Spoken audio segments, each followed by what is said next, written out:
अस्सलाम वालेकुम दोस्तों, welcome to my channel N TV Urdu. इस चैनल में हम आपके लिए बहुत ही इंटरटेनमेंट से भरपूर वीडियोस लेकर आते हैं।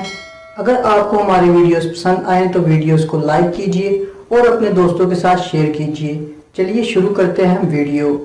गाय, भैंस और हाथी से हम क्या सीखते हैं? जवाब यही कि हरी हरी सब्जियां और हरा हरा सलाद खाने से और पैदल चलने से वजन बिल्कुल कम नहीं होता। शोहर लाख बुरा चाहे तो क्या होता है? वही होता है जो बेगम ने कहा होता है। मियाँ बीवी गाड़ी के दो पहिए होते हैं और अगर बीवियां दो हों तो मियाँ रक्षा बन जाता है। बाहर के मुल्क में बच्चा पैदा हो तो खिलौने लेकर देते हैं ताकि बच्चा खेले, और पाकिस्तान में बच्चा पैदा हो तो एक और पैदा कर देते हैं ताकि दोनों आपस में खेलें। एक लड़की ने मोबाइल लिया और उसी दिन दीवार पर मारकर तोड़ दिया। जानते हो क्यों? क्योंकि जब वो ऑन होता था तो इसमें से आवाज आती थी, हेलो मोटो।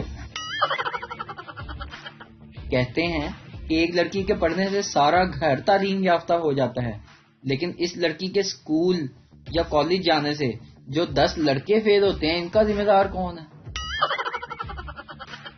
जो बंदा कॉलेज में आपके साथ क्लासेस छोड़ सकता है वो आपके लिए कुछ भी कर सकता है। इन्हें कभी ना छोड़ें।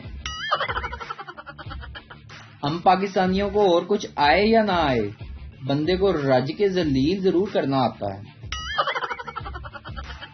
मिस, अल्लामा इकबाल ने पाकिस्तान का ख्वाब कब देखा? मैं बोला, जी मिस, जब वो सो रहे थे। राना एक्सरे करवाने गया। डॉक्टर, अंदर जाकर कपड़े उतारकर मशीन पर लेट जाओ।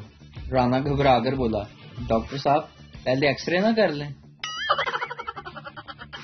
एक लड़का जिस लड़की को पसंद करता था उसे कहने लगा कि मुझे कोई ऐसा तोहफा दे दो जो मैं अपने पास रख सकूं। लड़की ने अपने जूते का तलवा उतार कर दे दिया। लड़का वो तला सुनार के पास ले गया और इसे कहा, चांदी का फ्रेम बनाकर इसमें जड़ दो। सुनार ने कहा, कल आकर ले जाना। अगले रोज लड़का तला लेने गया तो सुनार ने पूछा कि जूता किस पीर साहब का है? लड़का, ये किसी पीर साहब का नहीं बल्कि मेरी महबूबा का है। सुनार, उठ खबीस, कल से मेरा सारा खानदान जूती चूम चूम कर पागल हो गया है।